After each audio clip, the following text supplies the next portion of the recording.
உங்கள் அனைவருக்கும் என்னுடைய இனிய வணக்கம்.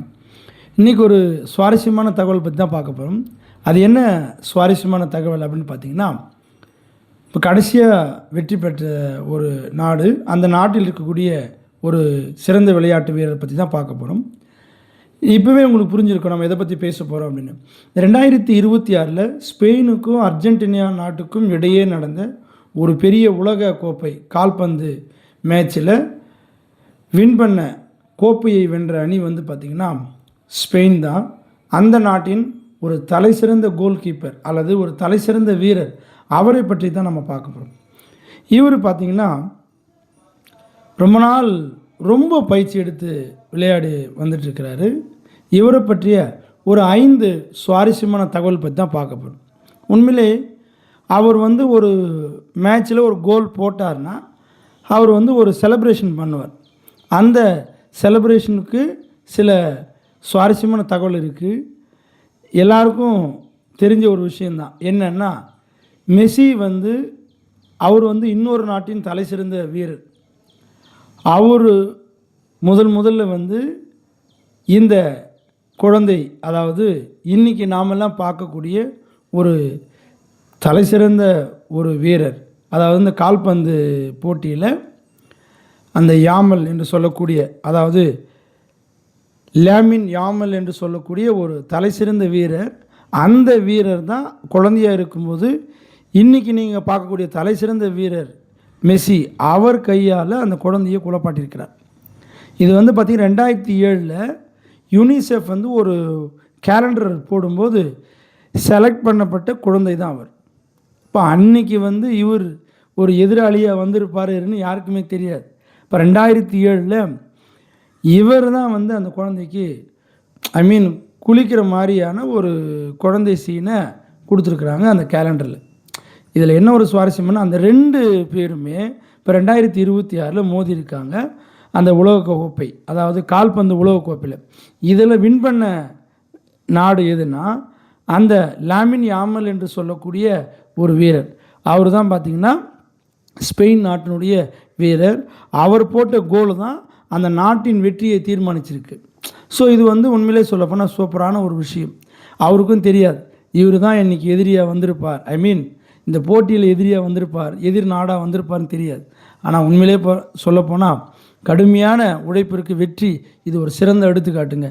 இதுதான் வந்து பார்த்திங்கன்னா இன்றைக்கி இன்டர்நெட்டில் வைரலாக போயிட்டுருக்க ஒரு படம். அதாவது மெஸ்ஸி வந்து இந்த லாமின் யாமால் என்று சொல்லக்கூடிய அந்த வீரரை அன்றைக்கி வந்து குளிக்க வைக்கிற மாதிரியான ஒரு சீன். ஸோ அது வந்து ஒரு கேலண்டர், குழந்தை தானே, அந்த கேலண்டரில் இது இருந்திருக்கு. 2007 யூனிசெஃபே வந்து அந்த ஃபோட்டோ எடுத்திருக்காங்க. இது வந்து ஒரு சுவாரஸ்யமான தகவல் தான். இதையும் தாண்டி இவரை பற்றி இன்னும் சில தகவல்கள், இந்த தகவல்கள் எல்லாமே பார்த்திங்கன்னா நெட்லேருந்து எடுக்கப்பட்ட விவரங்கள் தான். ஏன் இந்த வீடியோ அப்படின்னு பார்த்திங்கன்னா, இன்றைக்கி உலகமே பார்த்து வைக்கக்கூடிய ஒரு பெரிய வெற்றி. ஸோ ஸ்பெயின் இது வரைக்கும் 2 முறை வின் பண்ணியிருக்காங்க. இது 2வது முறை. இந்த 2வது முறை வெற்றிக்கு முழுமையாக வெற்றியை தீர்மானிக்கக்கூடிய கோல் போட்டவர் தான் இந்த லாமின் யாமால்.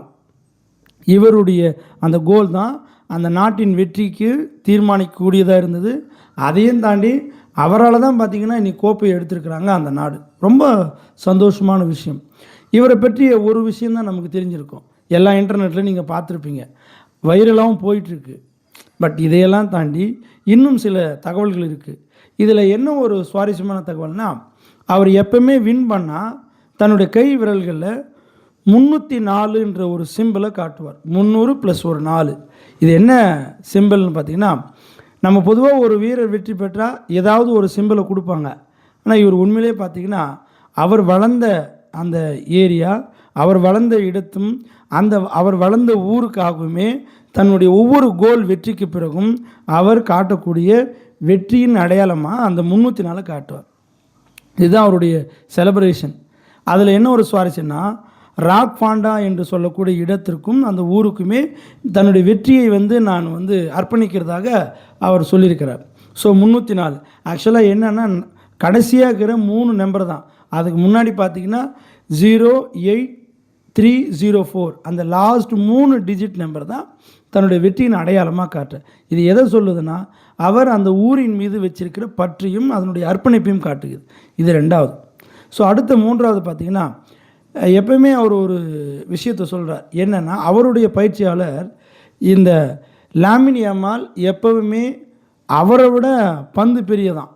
அவர் சிறிய வயதாக இருக்கும்போது அவர் பயிற்சியின் போது அவரை விட ரொம்ப பெரியதாக உள்ள பந்து தானா, அதையே எடுத்துகிட்டு உருட்டிகிட்டே இருப்பாராம். அப்போது சொல்லுவார் அவர் என்னென்னா, இந்த பந்தை கடைசி வரைக்கும் நீ விடாத அப்படின்னு சொல்லு. அதனால் அவர் எப்போவுமே அந்த பந்தோடு தான் இருப்பாராம். ஸோ இது வந்து பார்த்திங்கன்னா, அவர் சிறிய வயதிலேயே கால்பந்து மீது இருக்கிற ஆர்வத்தை வெளிப்படுத்துகிறது. அப்போ பயிற்சியாளர் சொன்ன வார்த்தையை இன்றைக்கும் ஃபாலோ பண்ணுறார். அவர் கூடவே வந்து ஒரு கால்பந்தை வைத்திருப்பார் அவர் பயன்படுத்தியது. ஸோ இது வந்து அந்த பயிற்சியாளர் மீது வச்சிருக்கிற ஒரு ரெஸ்பெக்ட் கூட எடுத்துக்கலாம். அடுத்த ரொம்ப முக்கியமான ஒரு விஷயம் என்னென்னா, அவர் எப்போயுமே அவங்க மதருக்கு வந்து ஒரு ரெஸ்பெக்ட் பண்ணுவார். என்ன அப்படின்னு பார்த்தீங்கன்னா, 16 வயதாக இருக்கும்போது இவர் பிறந்திருக்கிறார். அப்போவே அந்த குடும்பத்தில் நிறைய கஷ்டம். அவர் ஒரு வறுமையான குடும்பத்திலிருந்து வந்து தான் இன்றைக்கி உலகமே பார்த்து வியக்கக்கூடிய ஒரு பெரிய ஒரு வெற்றியாளராகவும் ஒரு கால்பந்து வீரராகவும் திகழ்கிறார். ஸோ இதுக்கு என்ன காரணம்னா, அப்பத்துலேருந்தே வந்து அவங்க அம்மா வந்து ரொம்ப கஷ்டப்பட்டு அவர் வளர்த்துருக்கிறார். அப்போ அவர் சொல்லக்கூடிய வார்த்தை, எல்லாத்தையும் தாண்டி நான் வெற்றி பெறணுன்ற நோக்கம் எனக்கு இருந்தனால நான் கண்டிப்பாக வெற்றி பெறுவேன் அப்படின்ற நம்பிக்கையோடு போராடி இருக்கிறார். இந்த மாதிரி நிறைய விஷயங்கள் அவரை பற்றி நம்ம நெட்டில் பார்க்கலாம்.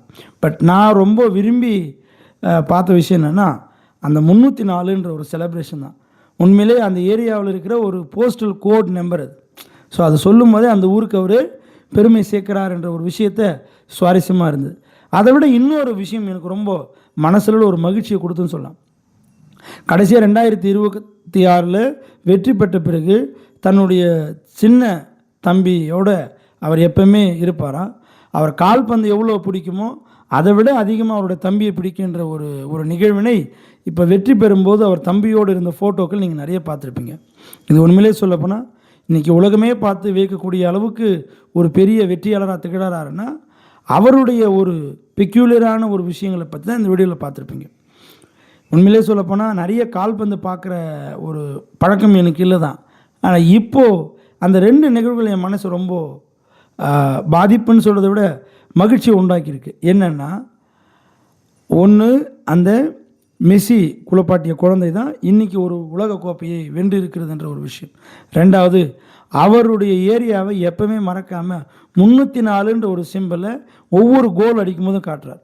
இதெல்லாம் வந்து பார்த்திங்கன்னா அவர் பிறந்த ஊரின் மீது அவருக்கு இருக்கிற ஒரு பெரிய ஆர்வம். இது ரெண்டாவது.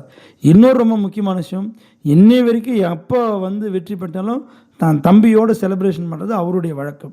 இந்த நிகழ்வுகள் எல்லாமே முழுவதுமாக இன்டர்நெட்லேருந்து சொல்லக்கூடிய விவரங்கள் தான். இதில் தவறுகளும் இருக்கலாம். இருந்தாலும் எனக்கு பிடித்த தகவல்களை உங்களோட நான் ஷேர் பண்ணிக்கிறதுனால தான் இந்த விஷயத்தை பற்றி நான் பேசிகிட்ருக்கேன். உண்மையிலே இந்த வீடியோ உங்களுக்கு பிடிச்சிருக்குமா இல்லையான்னு எனக்கு தெரியல.